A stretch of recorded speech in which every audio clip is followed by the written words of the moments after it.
This video is going to be all about propagating succulent cuttings in a hot and humid climate because most succulent propagation videos online are made in much drier weather conditions where succulents naturally grow much more easily.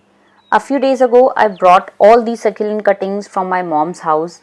My mom lives in a much drier place compared to where I live, and succulents grow much better there with much less effort.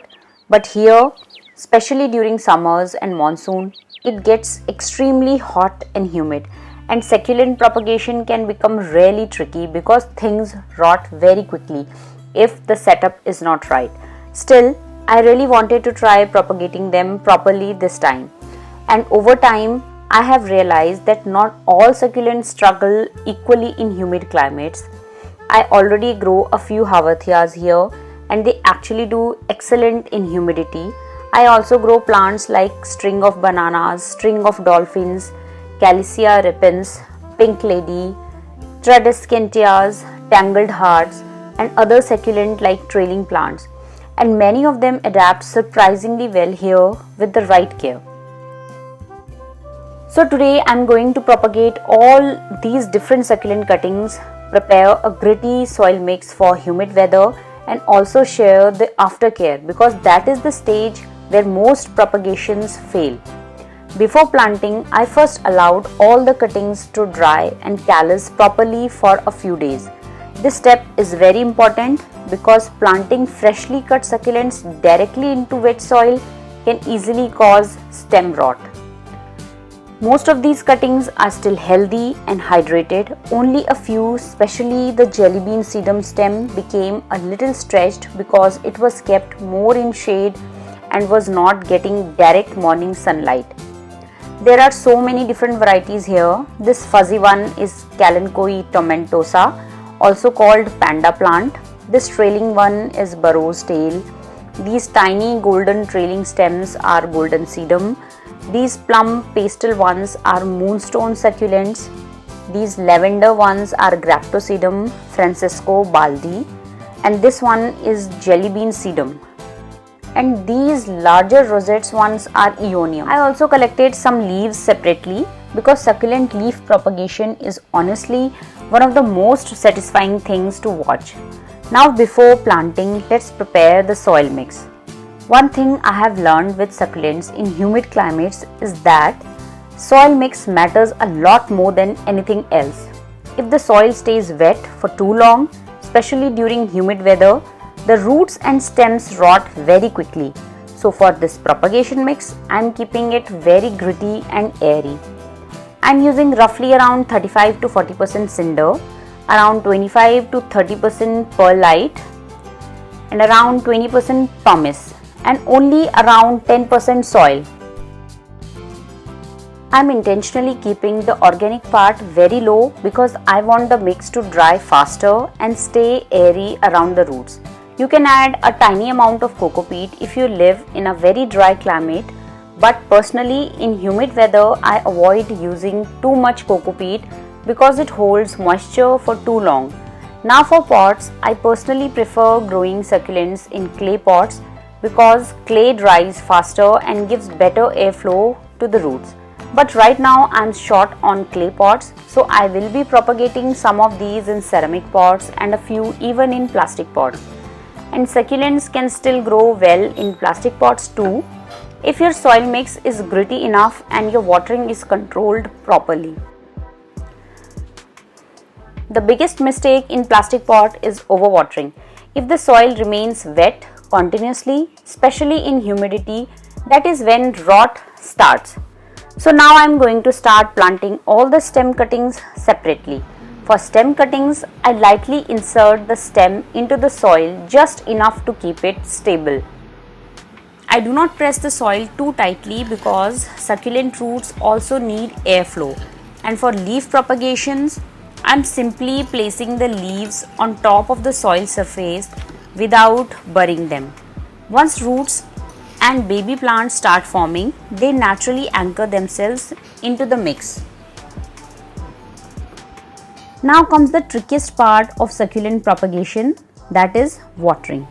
This is actually the stage where most propagations die. A lot of people water immediately after planting because the leaves look wrinkled or the cuttings look dehydrated. But freshly planted stem cuttings usually do not have active roots yet. So if the soil stays wet before the roots form, the stem can easily start rotting from below.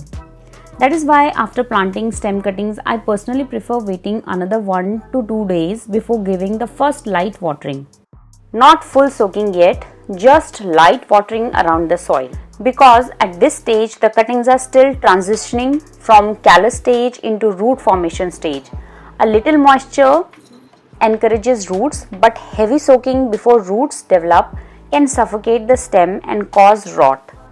And since my soil mix is already very gritty with lots of cinder, pumice and perlite, it dries much faster and gives a little more safety while watering.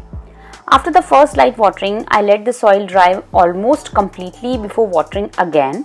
I never follow a fixed watering schedule for succulent propagation because drying speed changes depending on weather, airflow, sunlight and pot type. Now for leaf propagations, the care is slightly different. A lot of people keep misting succulent leaves repeatedly, but in humid climates that can actually increase the chances of fungal issues and rot. Succulent leaves already store water and energy inside them. That stored energy is what the leaf uses to produce roots and baby plants. So some wrinkling during propagation is completely normal. If you live in a very dry climate, then occasional light misting around the roots can help once roots start appearing. But in humid climates, repeated misting is usually unnecessary. Personally, I mostly keep leaf propagations dry with good airflow, and if I ever spray a little moisture, I make sure the airflow is strong so the leaves do not stay wet for too long. The only time I really worry is when the leaves become mushy, translucent, black or smelly because that usually means rot. Now after planting everything, I am keeping all these propagations near a bright window where they get good airflow and a little gentle morning sunlight. Fresh propagations do need bright light, otherwise they stretch very quickly, especially in humid weather. But at the same time, harsh afternoon sunlight can stress newly planted cuttings before they establish roots. So bright indirect light with soft morning sun is usually the safest setup in the beginning. And one thing I have learned with the succulents is that sometimes the best thing we can do is leave them alone a little. Most succulent propagations actually do better when they are slightly ignored instead of constantly watered and disturbed. Now let's see how all these propagations grow over the next few weeks. Especially in this hot and humid weather, I am very curious to see which varieties adapt the best here and which ones struggle.